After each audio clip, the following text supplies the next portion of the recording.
यदि आपको लगता है कि ज्ञान कर्म से श्रेष्ठ है, तो फिर मुझे इस भयंकर युद्ध में क्यों धकेल रहे हैं? यदि शांति ही श्रेष्ठ है, तो फिर ये रणभूमि क्यों? हे माधव, मेरे मन में भ्रम पैदा हो रहा है। कृपया स्पष्ट बताइए, मुझे कौन सा मार्ग अपनाना चाहिए? आपके वचन कभी ज्ञान की प्रशंसा करते हैं तो कभी कर्म करने का आदेश देते हैं। हे केशव, इन मिले जुले वचनों से मेरा मन और अधिक उलझ गया है। कृपया एक मार्ग स्पष्ट बताइए जिससे मेरा सच्चा कल्याण हो सके। हे निष्पाप अर्जुन, इस संसार में 2 प्रकार के मार्ग बताए गए हैं।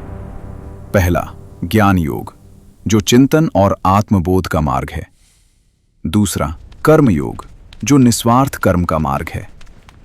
दोनों मार्ग मनुष्य को परम सत्य तक पहुंचा सकते हैं। सिर्फ कर्मों का त्याग कर देने से मनुष्य मुक्ति प्राप्त नहीं करता, और केवल कर्म छोड़ देने से कोई सिद्धि प्राप्त नहीं होती।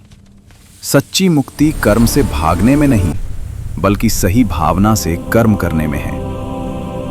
इस संसार में कोई भी मनुष्य एक क्षण भी बिना कर्म किए नहीं रह सकता।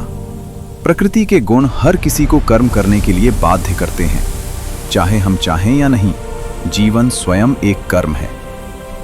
जो व्यक्ति बाहर से इंद्रियों को रोक लेता है लेकिन मन में विषयों का चिंतन करता रहता है, वह मिथ्याचारी है। ऐसा संयम सिर्फ दिखावा है। सच्चा संयम मन की शुद्धता से आता है। लेकिन हे अर्जुन, जो मनुष्य मन से इंद्रियों को नियंत्रित कर बिना आसक्ति के अपने कर्तव्य कर्म करता है, वही मनुष्य सच्चा श्रेष्ठ योगी है। यही है कर्म योग का मार्ग।